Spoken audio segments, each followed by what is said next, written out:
Hey everyone, today I'm going to do a review on a machete. Now, in the past I've used a lot of different types of machetes, and if somebody ever come up to me and ask me, so what type of machete should I buy? Well, this is what I would recommend. This is a cheap machete that you could get from a hardware store, probably cost you about $5 or $6. Nothing special. Absolutely nothing special about it. The sheath is just as cheap as the machete.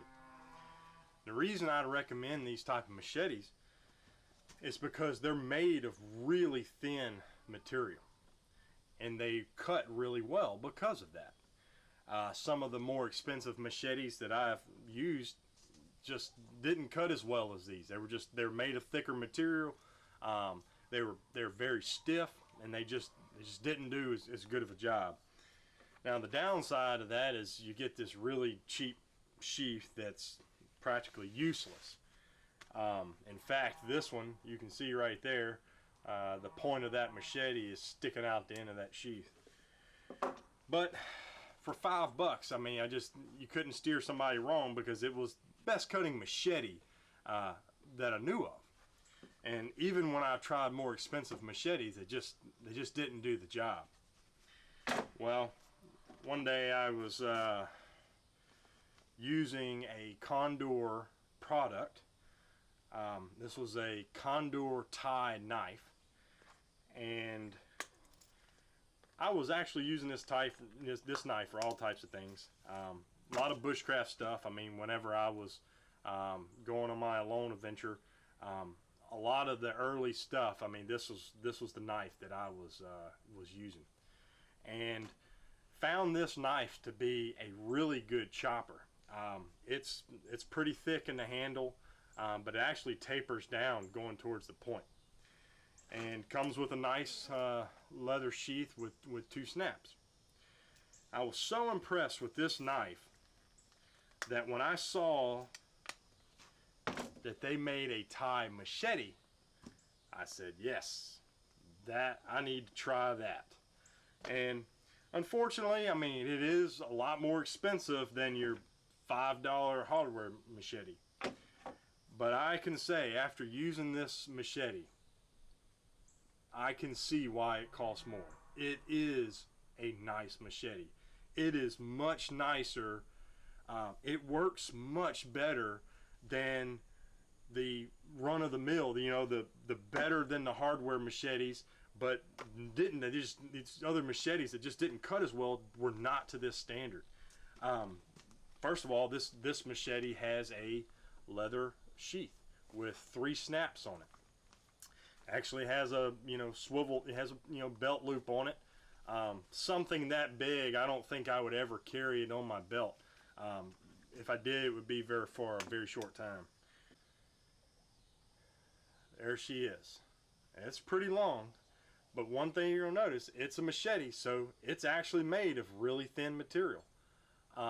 But what I have found is that Condor did a really good job putting an edge on this machete. I mean, this thing was pretty sharp coming from the factory, and they did a really good job, and was really impressed with it.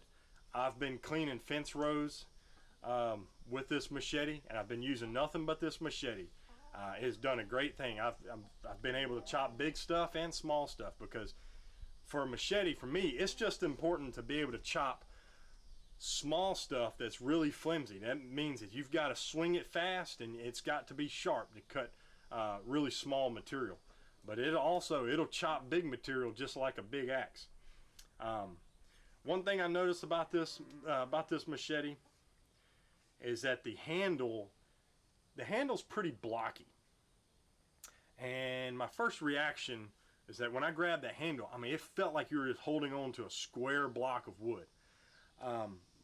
Several times I've thought about just putting on a belt sander and just kind of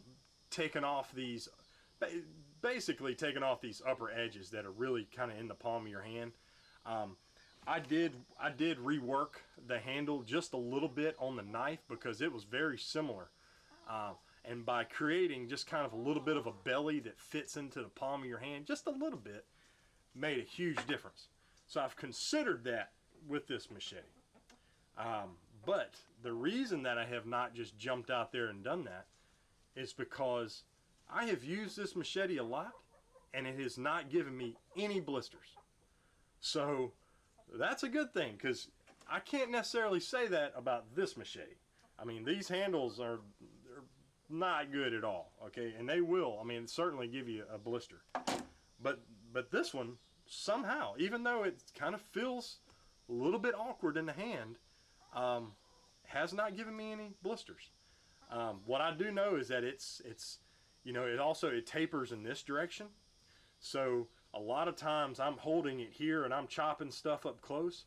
But if I'm going to chop stuff that's really small and just kind of like you're just going to be just shearing down like tall grass or something like that, I'll just slide my hand to the back of this thing and just hold it right on the back of it, and just really making this blade as long as possible, and just giving it a swing across the body, and it does really good. So when I go back to chopping bigger stuff, I you know, choke back up on the handle and get up here where I can really get a good grasp on it.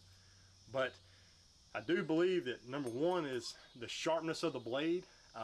I have finally gotten this blade. I've been using this machete for about 1.5 years now, and I have finally gotten it to where I can say, in this area, you know, from here to here, it's due for sharpening.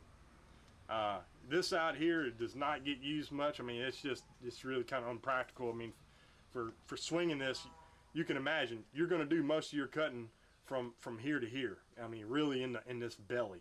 That's where most of the cutting is going to happen. And it's still pretty sharp through here. But you know, it's a carbon steel, so I can just take a file and I'll be able to sharpen this back up. I believe that Condor is making these out of 1075 steel, which it's a good steel for a machete because it's sharp enough. I mean, it's hard enough that it'll hold an edge, but it's soft enough that you can really get it back in good shape with a file relatively easy. And I mean, it's a machete. I'm not trying to get it razor sharp, but I find that this thing just really cuts well. And I think a lot of it is it's really this belly that's on it. Just gives it a good, just kind of lets it grab. You know, when you cut into something, it really just lets it grab and just, instead of just rolling off of the limb or something like that, it really cuts into it, slices into it well. So now that I've had so much experience with this Thai machete, there's no doubt that I would recommend this first. This is something that's not necessarily in everybody's machete budget, but if it's something that you're going to use in the woods a lot, say you do a lot of hunting and you need to clean out some trails, you know, maybe you've got a homestead, you're doing a lot of work around the house, this is a great product. Has done really well. It's got a little bit of weight to it, but you know, I find that it's really not too bad. It's done really well. I mean, actually, when I first pulled this, you know, this thing out of the packaging, and I said, dang, that thing's like a sword, man. It's huge. Because you know, something that big, you just kind of, you get concerned about swinging it. But after using it, it completely changed my mind. Really impressed. Like I said, the only modification I may actually make is that still thinking about, you know, making some adjustments to the handle, possibly kind of round it off in this area and round it off in here on both sides, and kind of make a belly, you know, kind of something that fits into the palm of your hand. So anyway, that's my quick review of the Condor Thai machete. But there's no doubt that this product will last a lifetime. You know, you're going to pay a little more for it, but you're not going to wear this product out. This will last a lifetime, no doubt. So there it is. Great product from Condor.